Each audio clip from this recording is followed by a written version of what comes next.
Before we get into this week's episode, I have a very special announcement I'd like to share with you all. As my valued listeners, I wanted you to be the first to know about the inaugural Women and Wealth Catalyst Summit that I'll be hosting in 2025. I hope you'll join me and some other amazing women on March 27th at the Golden Gate Club in San Francisco for a full day of impactful sessions, including fireside conversations, intimate panels, and engaging discussions with values-aligned partners. Do not miss this opportunity to ignite your path to financial success and become part of a supportive network committed to achieving wealth. Reserve your spot today at women.win. That's right, ladies, women.win. And join us for a day that will shape your financial future.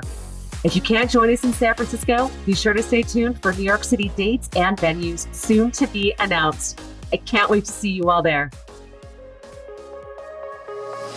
Welcome to Getting Rich Together, the show for successful women who are looking to take their financial futures to the next level.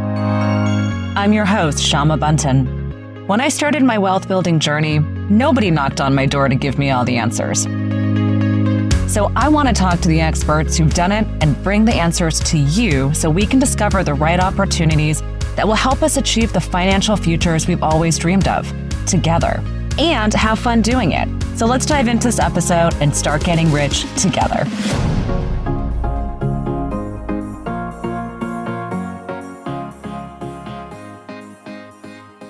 I am here today with the incredible Jocelyn Magnan. Jocelyn, I remember meeting you in these fabulous boots on our way to a fundraising conversation with so many incredible women. And I knew I was destined to meet you from the moment that I met you. And lo and behold, you are here today sharing your incredible story of your life. Jocelyn, you are known to so many women as being a pioneer in the space of advocating for women on boards, women ultimately getting rich together.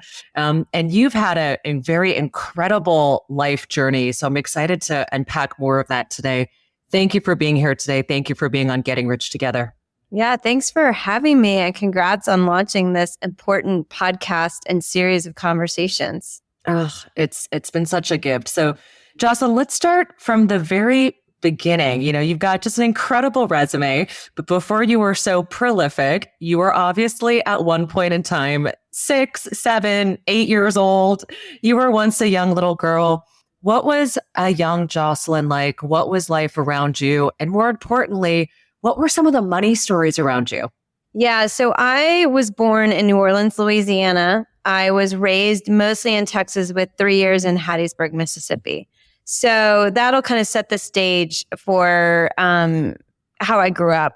I'm one of 3 girls, and I had a mother who was very much at the time, and still, I kind of have labeled her a Texas feminist. She really wanted to make sure she was raising daughters in the South who believed that they had opportunity. And obviously, like many siblings, we're all 3 very different women now, but we're very close. My father was a physician, but self-made. And so neither of my parents kind of grew up with life given to them. And he put himself through medical school. And so really, you know, the stories around money in our house were, I could tell we had what we needed and it was provided for by my father, and that my mother was a stay-at-home mother. And there was nothing, and there still is nothing wrong with that formula. So in some ways, it was the more, not in some ways, it was the more common formula when I grew up. I didn't see a lot of working mothers in the culture I was in. And yet, when it became time for me to grow up and just, you know, decide what next, I do remember my mother wanting me to look at lots of colleges. You know, and when at this point I'm in Texas, when you're in Texas, it's kind of like California. There's so many great schools in the state. Most people are looking at schools in the state, and I went out of state. And so I think that was kind of like the first signal to everyone at home that she's going to do things a little differently than what we see around us. And it's just kind of continued since. So hopefully that's a little bit of an answer to your question. Yeah, you know, it's so funny when you're talking, it was reminding me of this documentary that I saw on Liz Carpenter, and just what a, you know, fierce sort of woman she was in the 60s, growing up in Texas and being so outspoken and sort of living, I would say, different than most people would think about women growing up in Texas. Today, sort of how we think about that. And it's really exciting to think of the sort of that frontier lifestyle, right? Where it's like, we're in this space. How do we give our children what they need, but ultimately give them the courage and the inspiration to go forward and to be something? And so as you were thinking about university and going into communications and starting to define and figure out your voice, what was that like? How did you determine what you wanted to study? And what was it like to start to see other different kinds of people around you that were coming from very different social economic backgrounds? Yeah, so I will never forget. So I went to Vanderbilt, and I feel like I got in by the skin of my chin. I was one of the very few people from my high school to go there. So it wasn't like there was a steady stream of history, and people didn't know where it was. They didn't know what it was. Obviously, the name sounds very prestigious. And so when I got there, it was really cool because all of a sudden, I was with kids from all over the United States. When you're in Texas, most people are from Texas. And you go to camp, most people are from Texas. And Texas is such a big place. So I was meeting people from New York and California and people who went to boarding school, which was not something that I had been around. So I did meet a lot of different people, and at the time felt very different. Right now, I've traveled a bunch. I've met people from different countries, but at this moment in time in my life, it was a big deal just to meet people from different states around our country. And in terms of how I decided what to study, I've always kind of gone towards things I'm passionate about. And that served me pretty well, but it didn't always make sense. So I was an English major. And so it wasn't like that major where it's like, oh, well, that's really clear what you're going to do when you graduate. But the truth is, I love reading, I love writing, and that's just where I navigate it. I love that. And so going through university and being focused on studies, did you find yourself with any part-time jobs? Were you fully focused on schoolwork? How did you sort of navigate the finances of college? So I was fortunate in a sense that my parents funded my college education. And so that was a clear privilege that allowed me to focus on the education itself. And in the summers, my jobs were back to my passion area. I grew up going to the same camp every summer for 9 summers. And I went back there as counselor, and it's a paid job. But, even today I send my daughter to that camp, and that camp was a very foundational thing as a young child because it's a 3-week sleepaway camp with no electricity. So there's no communication besides letter writing to people still today, which we know today that's even more important and different. And so it really also taught me, I think, a sense of independence that I could start to form my own personality outside that family unit. And so that's where I went back to during the summers for my quote unquote job. And it's still today is one of my favorite jobs I've ever had as a counselor. I love that. And what did you do with the money you made those summers? Was it like, oh, I've made a few $100 and now I'm going to go shopping? Were you an early saver? How did you start to look at even just the earliest dollars you were receiving? It's funny. I wish I had been more conscious about what I was doing. I do think my parents laid some good groundwork. Like I remember that I had my own bank account. And I'm still with the same bank that was set up with, years ago.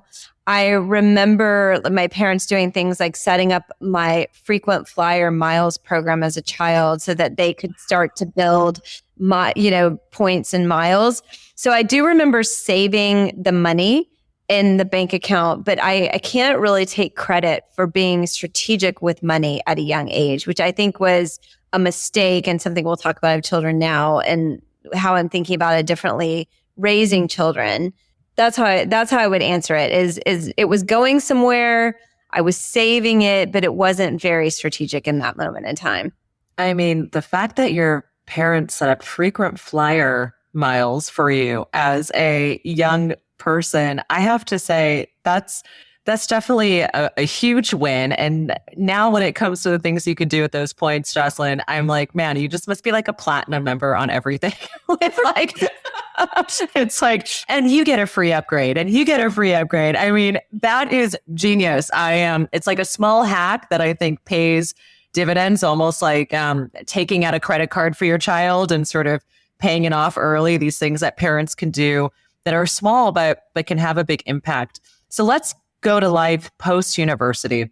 You're now getting your sea legs into the world. Tell me a little bit about the first jobs that you had and sort of what it was like to start to be an earner. And obviously, when we're young, we don't get paid much. So how did you start to figure out money as a young adult post-college? So I will just, cut to the chase. It was super hard. Super, super hard to go from this like college life to all of a sudden earning. And I wasn't ready. I wasn't ready for career. I wasn't ready for graduate school. And that felt like when I graduated, the two choices that were in front of me. And so again, did something a little different. I think now they call it a gap year. Back then it was like, what are you doing? But I moved to the beach with my college roommate and I taught tennis to little kids and waited tables. And walked into the restaurant wanting the waitress job. And they were like, you're not getting a waitress job. You have no experience. You're starting as a hostess. So it was also like a real grounding in, look, a college education is hard and good, but it's not the ticket to everything. You still have to earn your way into whatever it is you're going to go do. And so waiting tables was not easy. And anyone who's done it will tell you that. But I did enjoy it. I did enjoy the hospitality of it. I enjoyed the kind of community it built, not only with the people who worked there, but getting to meet people in the community because I worked at like a local restaurant. And then teaching tennis. Tennis was something I grew up doing. And so it was a way for me to also kind of be in this community. But I'd say that was a tough year and a half and brought me back to Nashville where Vanderbilt is. And that's when I really started, looking for a job. And our career counselor looked at me and said, this is not going to be easy because your resume says, the Brew House Grill and Camp Longhorn. I love that you got a degree, Jocelyn, but you need some work experience. And I would also say it was also really tough. The first job I went for, I didn't get, and I got it. I came in second. And so I learned that feeling, that really, probably people listening, that gut sinking feeling early of not getting the job you really thought you were qualified for and that you really wanted. And so the first job that I really had is the one I got, and it wasn't the one I wanted. And I just made it into something. It was good people. It was a startup. The content of the job was not interesting at all. It did pay my rent, which was kind of like the bar I had at that moment in time was I want to stay here. I want to stay able to support myself. I had a roommate and that job allowed me to do that. But the cool turning point was when my career counselor called me and said, there's a really cool company coming to town and you need to meet them. And that was City Search. And that was my first tech startup. And everything was new. The internet was new. Laptops were new. Email was new. Dating myself here, but it was just, I will never forget going to that interview and being like, wow. And my parents calling me and saying, what does this company do again? And how does it make money? And I'm like, you guys, that's just not important right now. This is just too cool. That is so amazing. And, City Search really became just, I remember it was such a big deal. It was such a big deal. And so for you to start off in not just any sort of startup, but one that ended up becoming a big deal, and I think really sort of laid the groundwork is so fascinating. And, at that time when you were starting up, startups, I think also kind of had different requirements of them, right? It wasn't certainly the way that we think of startups today. The environment was different. The hustle was different. The compensation, I'm sure, was also different. How people looked at things. How did you sort of reconcile, what was it like for you in these very early days of being in tech? And how did you look at your salary? Did you get stock options? How did you even start to evaluate things? What were some of the opportunities given to you so early? So I'm so glad you asked that question because I remember they gave me the package, right? But again, my bar was, can I pay my rent, right? Can I stay where I am? Can I afford my bills? But they did. They gave me cash and then they gave me these things called stock options. I had literally no idea what they were. I had no idea, can I use these to pay my rent? I was just there wasn't a lot of explanation. It was like, here's your package. And, we'll talk about this, but stock options and stock compensation can be incredibly confusing. And, how do you value it? And so I just remember at the time they gave me a lot of language and I was kind of like, I can't use that. It sounds like to pay my rent. So I'm just going to put that over to the side a bit. And I still got it, right? Like it wasn't like a choice because it was one of those companies where it came with the package, right? So, it was also now in hindsight a gift because I got an early start in learning, what stock options are and the pros and cons and the valuation, the price going up and down and you're underwater and not underwater. Because it's been a consistent part of my compensation through all the companies I've worked for. And did they also offer you the standard things like a 401k with matching? As a startup, was that also part of the package you were given? I believe, and this is so long ago, I believe we did. If we didn't then, we did later as it grew up. We definitely had 401k, and I believe at some point they introduced matching. But so what was interesting about both City Search and then Open Table, where I went next, those two companies combined were 19 years of my life. So I really was with them when they were like a kernel of a company to being, really giant corporations in many respects, because City Search ultimately became Ticketmaster, part of Interactive Corp, and Open Table ultimately became part of Booking.com. So the benefits grew as the company grew. So I have been at companies where there was nothing, including maternity leave. And I've been the person who had to start the policy at some of the companies. And then I've also seen how, growth of a company grows the monetary compensation.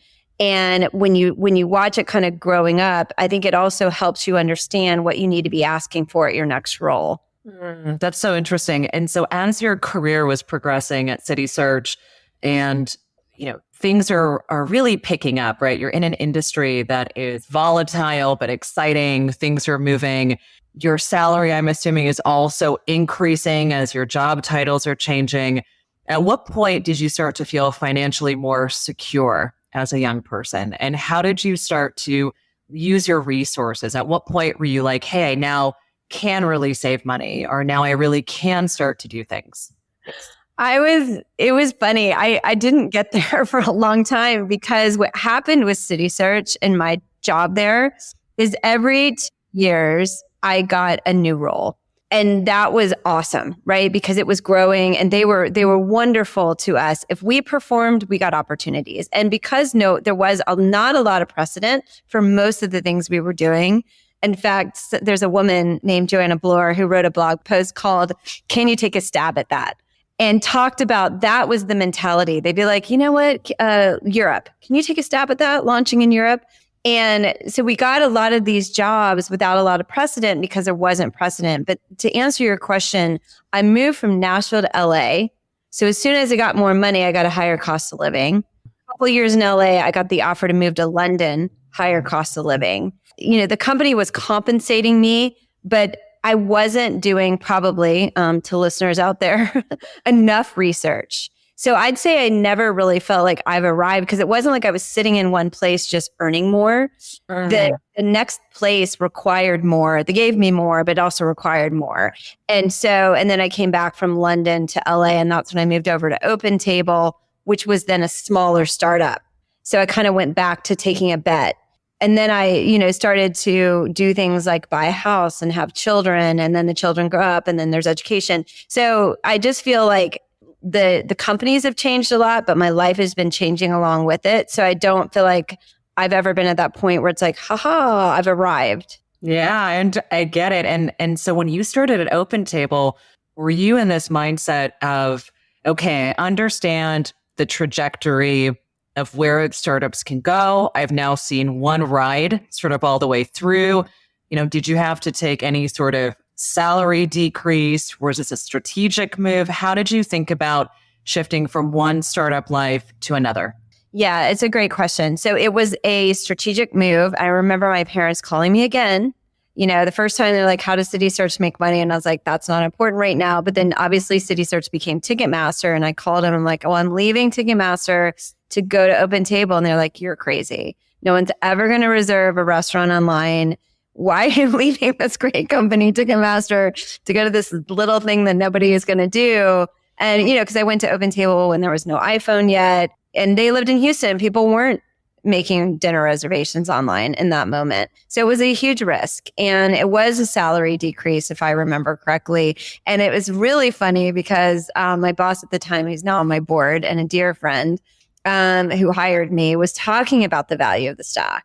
And I was skeptical. I was like, I just can't imagine it's going to happen again, that, that we're going to be here and it's going to go public. And I think now, actually, because there's been so many examples, people have or can walk into jobs with that mentality. At this time, I don't feel like it was that common. And so for me, it actually felt like, what are the chances? You need to be taking the job irrespective of that story, which I still think is probably a pretty good lesson because, in both cases, it was like a 9-year, 10-year run.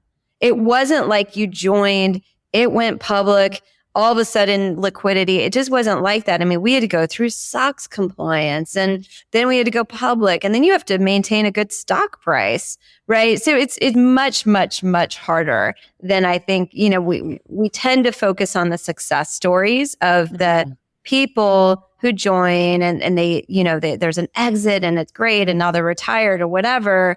But the real kind of sausage making of a public company, I witnessed from the inside. And I think it's really, really hard. It's really hard to go from private to public. And then it's really hard to be a public company with a stock price that stays up and to the right at a consistent pace. Yeah. And so tell me more about as you were at Open Table and now it was like a strategic move to get there. It wasn't like, oh crap, I need a job. It was like, okay, let's go. It's go time. Were you savvy at that time to negotiate for more stock options? Did you approach sort of negotiations and things any differently? Not really. So I took the job out of passion. I was like, I wanted to leave LA and I had loved London. So I really wanted to be in New York or San Francisco. So geography was key to me. I have a lot of passion for restaurants, still do. Really saw the vision of how that technology could benefit the restaurant, even though, again, most people weren't doing it at the time, or depending on where you lived, they weren't doing it. So everything else I was willing to caveat for a bit. And it was kind of like, am I getting paid enough to live in San Francisco? Again, another cost of living shift, LA to San Francisco. And I didn't negotiate super hard on the stock because I wasn't prioritizing it. And that was probably, again, in hindsight, a mistake. I was skeptical that was going to be worth what, my boss was telling me it would be. And ultimately, he was correct about that. So I think for those listening and learning from my mistakes, I would take that a lot more seriously. But then I'd also say the counterbalance to that is remember how long it is to liquidity. And so don't overvalue it either, right? And how in some cases, it's not within your control whether it becomes liquid or not. I think a lot of companies intend to go public or want to go public. A lot of companies may wish to be acquired, but someone said to me the other day, companies get bought, not sold. So it still is really important that you're looking at the foundations. Who's the leader? Who's their board of directors? What do they do for a business? Can you get behind it? Do you see the strategy? Do you see the vision? Are you taking a role where you're going to have a voice, where you're going to be able to contribute? And those were really more of what I was relying on. And I think the other things followed. I didn't lead, and could be a mistake. I haven't led with the financials. They've followed me, but I have led with some of those other things that I think tend to play out. Not all the time, but tend to play out. That's exciting. And so as you're sort of looking at the closure of your time at Open Table, and then obviously it almost feels like you have this incredible career in what we would now consider to be like big tech, even though it was small tech at the time. And it's, the Wild West, if you will, in its most robust form at that time in our kind of corporate history. And then you decide to sort of keep becoming even more experimental and starting new things and trying things. And, I'm sure a big part of that is obviously, and I imagine for myself, it's like every time I've worked at a startup, it's like, oh, I see how I could do that differently, or this could be different. And, if only I had the chance to launch this or try this and sort of experiment. What were the dominoes that fell, Jocelyn, that helped you say, okay, the time here is over. I'm now ready to launch and start to plant other seeds? Yeah, so there is definitely a pivotal moment that happened to me that brings us to where, what I'm working on today. And that was in 2016, I became a Henry Crown Fellow out of the Aspen Institute. And the fellowship, for those not familiar with it, it's basically a leadership fellowship for 2 years. And one of the things that comes out of it is the fellows are asked to start a venture, and they want that venture to change the world. So, Him for Her was started as a project, as part of a commitment to the fellowship. And I wasn't one of those people. In fact, Tanya, who leads the fellowship, she's the one that taught me this concept of, Jocelyn, you're an intrapreneur. I'd never even heard that word before. So really, if you think back to my career, I had been like a startup within these big corporations, either started as a startup, but I was always working on kind of small, nimble projects within these big corporations and launching things within them. I had never really thought about that. And when I started the project of Him for Her, I intended it was going to be a project. I was like, look, I'm just going to do this to fulfill my commitment while I go out and interview for other roles. By the time I finished the fellowship in 2018, the project had gotten some momentum, and I can't describe it. It was like a feeling hit me of like, really, Jocelyn, you're going to go run or try to run someone else's idea, someone else's company. But this is fueling you, this cause, this mission. You see that it's working, and you see, wow, this can really have an impact. Like, you've got to go try it. And so it was almost like it chose me versus the other way around. And to be clear, I did not think of myself as an entrepreneur. I did not think of myself as someone who could start a company. Wasn't one of those people who are like, I'm going to start a company. I'm just going to jot down some ideas and figure that out. Never crossed my mind. So I think it was really this kind of culmination of finding something that truly felt like my purpose and purpose-driven work. And then combined with maybe luck, timing, momentum, I made a conscious decision, hey, if I can raise enough money to pay myself, I'm going to stick with this thing. And, it's been 6 years. It's incredible. So the question I was going to double click on is de-risking. It's really interesting to have ideas and then to say, I'm gonna put everything I have or my time and energy towards something.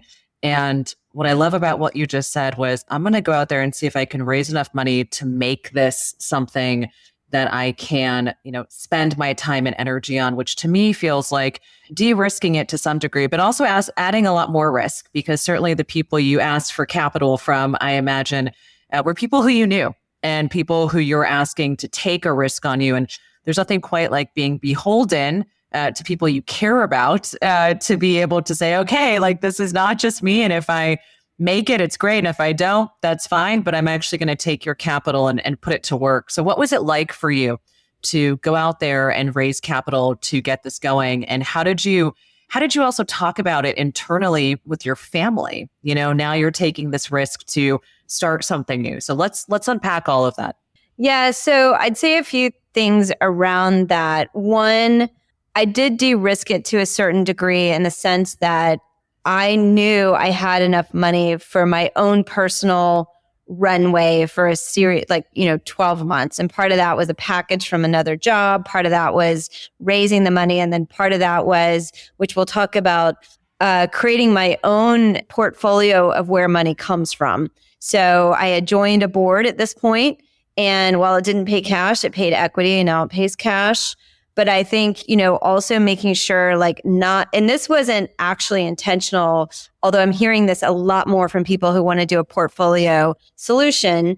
I was doing a little bit of freelancing work. I was on a board, and then I was doing this. So that was a little bit of the de-risking. It's still incredibly risky to start your own company. But what I was also learning is it's also really risky to be inside a company and then lose your job, right? Totally.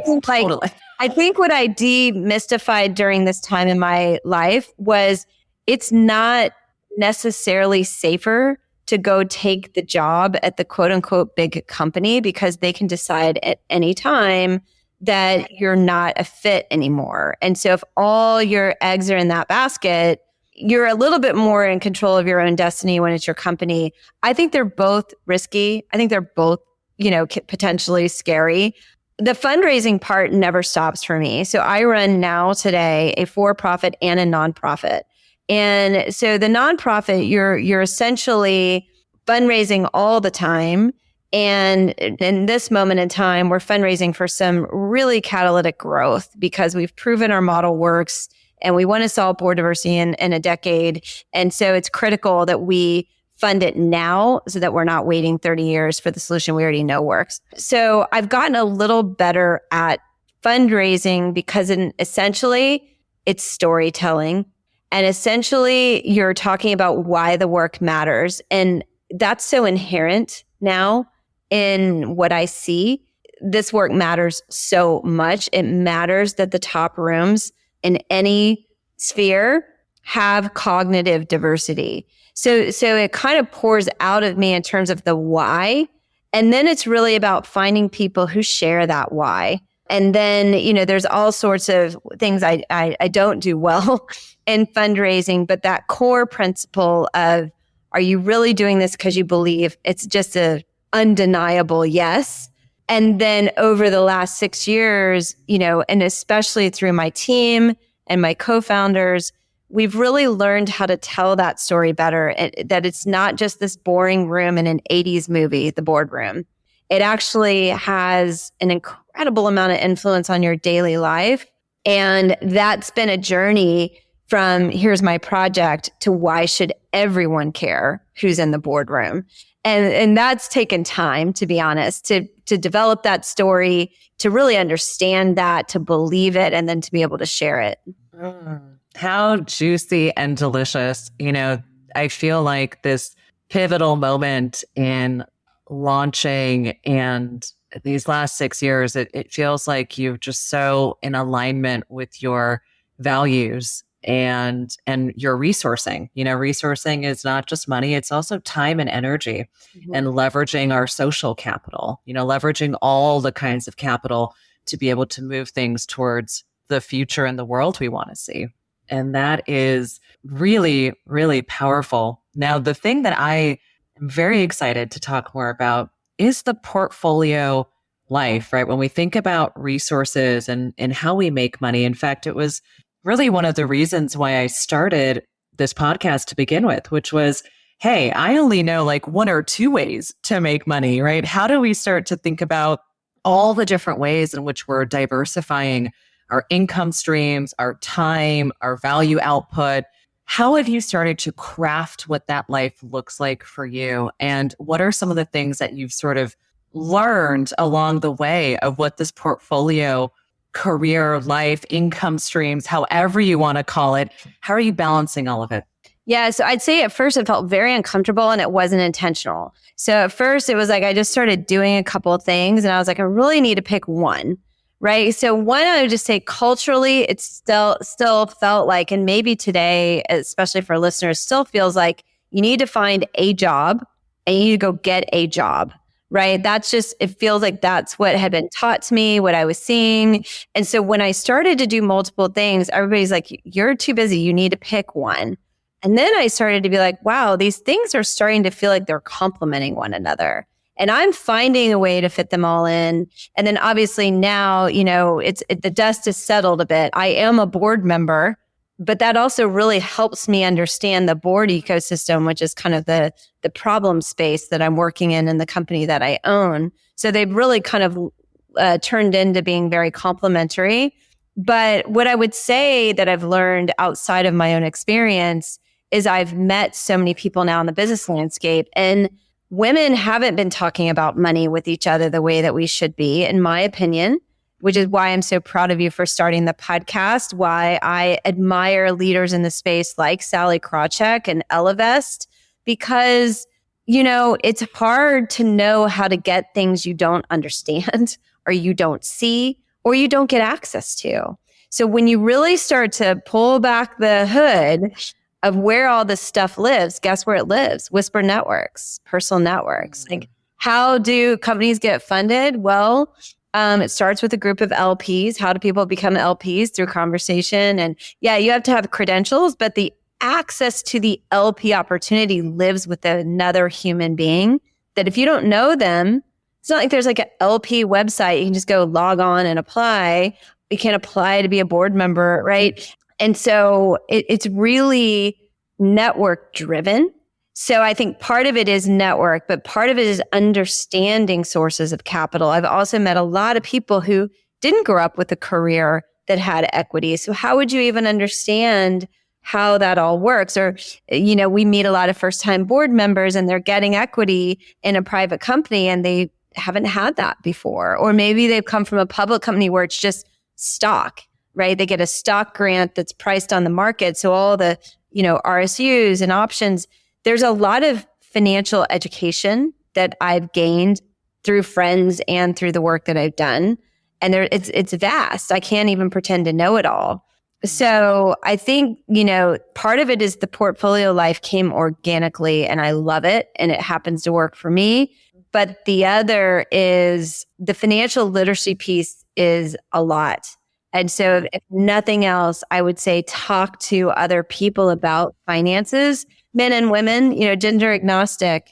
But especially what I've learned over the last few years is women talking to other women about it is especially powerful, maybe because we haven't been in a lot of these rooms for a very long time.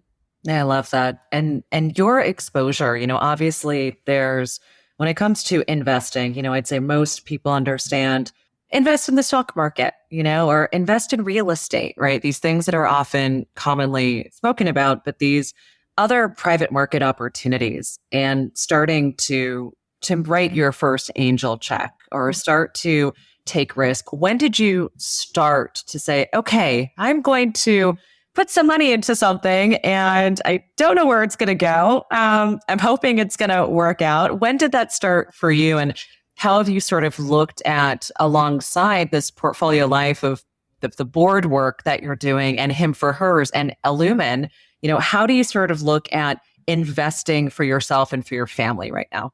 So a lot of it's been opportunistic through network, which is how it usually happens, right? And a lot of it's kind of all ties together. A lot of it's been passion and people. So some of my favorite, investments are things like Unfem, led by Jen Pelka, who's an amazing leader who I was fortunate enough to meet at Open Table. And I was a prior investor in her champagne bar, The Riddler, which sadly was a casualty of the pandemic, but, kind of risen out of that tragic time was her new brand. And, Rebel Girls is another one where I just believe in the platform so much, the media platform for young girls. So some of it, and I love Jess, right? Jess Wolf, who's the CEO. So some of it's just been, I meet great people, they're doing something, and I have an inherent thing inside me where I want to help people. And that's really what we do at Him for Her and Illumin is we're helping people find access to opportunities. That's just another way of expressing that. And then, ultimately I want to have more wealth to help more people because I also see how limited women are in terms of their ability to get the types of capital that I'm watching their male counterparts get with way less energy. And so I also have a passion about trying to rebalance that equation and, all the statistics. I don't need to bore anyone with statistics, but, it's just not anywhere near as accessible to get the kind of capital to start a company, whether it's venture capital, any sort of capital. And it really, there's a lot of things that we can do to change it. But if I can write some angel checks to help people, it's something that I started, I think, very organically, like most people, maybe about 6-7 years ago.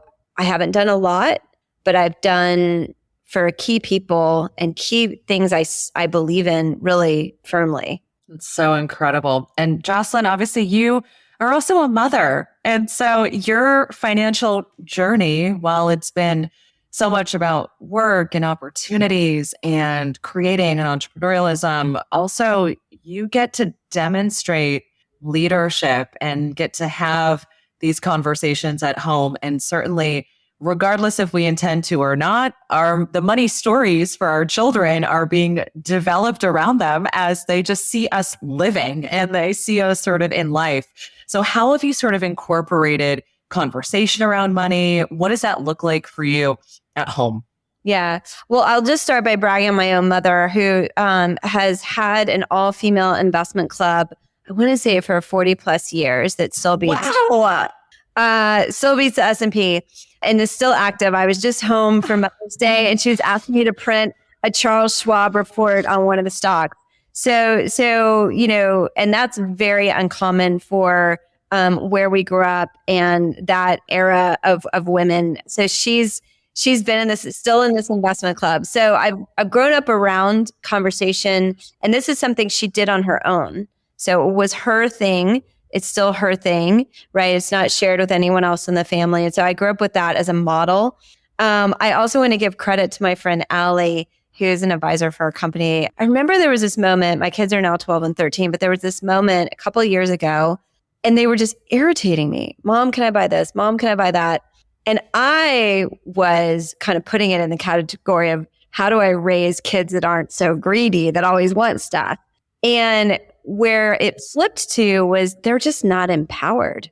They can't buy anything. Like what other mechanism have you given them besides mom, can I, mom, can I?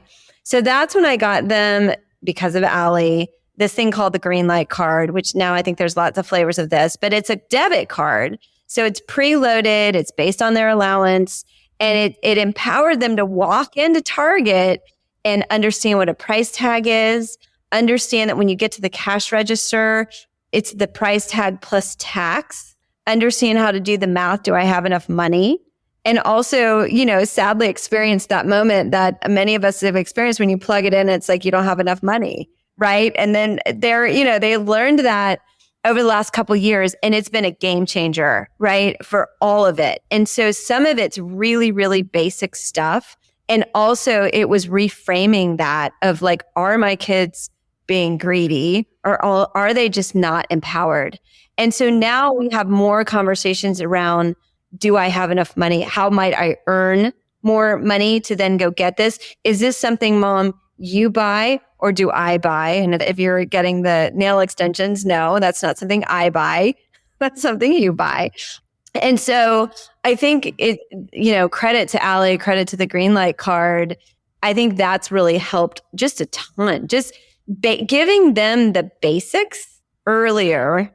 And it's in a controlled environment. It's a debit card, right? So you can control how much they get and you can see where they're spending. And by the way, also credit to Greenlight. They've done all sorts of stuff. You can turn it into investing. And they're not doing all of that yet. But I think just bringing them into the world of buying stuff as soon as possible in the way that fits for you has been a game changer for me as a parent. Oh, that's so incredible. And on the flip side of this, looking forward to legacy building, it's clear you are on a mission. It's clear that you are sending out the rallying cry and that there are so many people out here excited to support you and really evangelizing the work that you're doing. But if we could hit fast forward to you, let's say at a young, ripe age of 105 and looking backwards into a body of work, that would put you kind of early in your career, if you will. Where would you see yourself and what is the impact and the legacy that you're looking to create with this body of work that you're building? Yeah, I'm really looking to create a world where the topic I'm working on makes zero sense. We shouldn't ever really need to talk about gender as it relates to boards because there's enough qualified women to sit on every open board seat, not just in our country, but globally. So what I'd like to see when I look back is that just played out and it didn't take 50 years because it doesn't need to. And the why behind that isn't to say, wow, there's women on boards. It's literally because it builds better companies, which generate better outcomes for our children, for our planet, for our communities, for the products, for the benefits that those companies are providing all these employees every day or not providing, and need to be providing. So I think, that is such an inspiring vision to look back on and see, wow, you know what? The world's a better place because the companies are better because they have benefited from having cognitive diversity. And that's just had such a widespread benefit to the planet and to the communities that are inhabiting. I love that. A lot of our conversations around money tend to be around investing and earning, but certainly there's a great deal of fun to be had with money. And so I would love to hear something on the more joyful, lighter, the juicy side of money. What are some of your most favorite ways to spend your money, Jocelyn? My favorite way to spend money is food and travel. I'm an experienced person and there's not a country I don't want to visit. There's not a time I don't want to use my passport. And I also do truly love food. I obviously, as I've mentioned, I love restaurants. But I also love cooking. And so, I don't mind spending money on really good food. It's just something that I find a lot of passion in. And I want to expose my children to as many kind of trips and experiences as our budget can afford. So that's where I like to spend. Oh, I love that. I'm such a foodie also. It's like I will spend the money on the food and I will close my eyes and take a bite and just really just enjoy. It's such a gratifying experience. Now, Jocelyn, you're on a mission, like I said, and everyone who's listening to this podcast are all looking at ways of being able to support the women who are on the show, because we ultimately get rich together. We move mountains together. It takes all of us to be able to really uplift voices and make change here.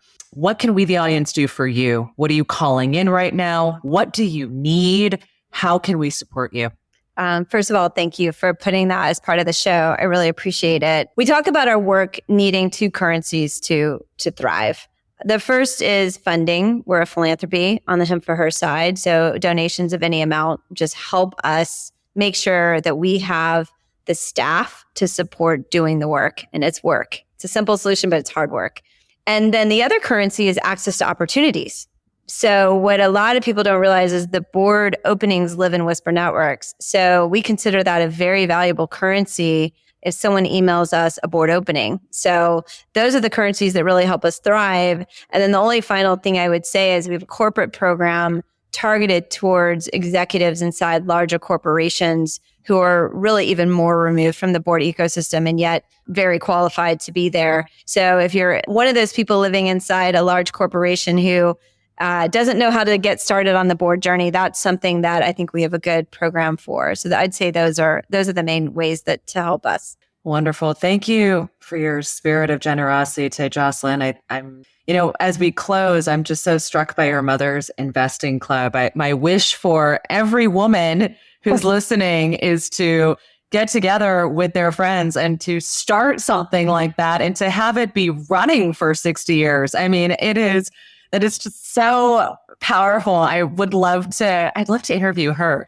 But thank you, Jocelyn. You are wonderful. I'm so grateful for your time and energy. And I'm so grateful that you're doing the work to help move the needle for economic success for men and women through the lens of changing corporate boards. And the vehicle that you have found, I think, is so impactful and powerful.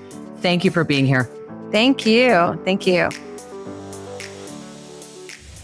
Thank you so much for tuning into this episode of Getting Rich Together. Please take a minute to subscribe. And if you like this episode, I'd love it if you could share it with a friend who is ready to elevate their financial future. Until next time, let's keep getting rich together.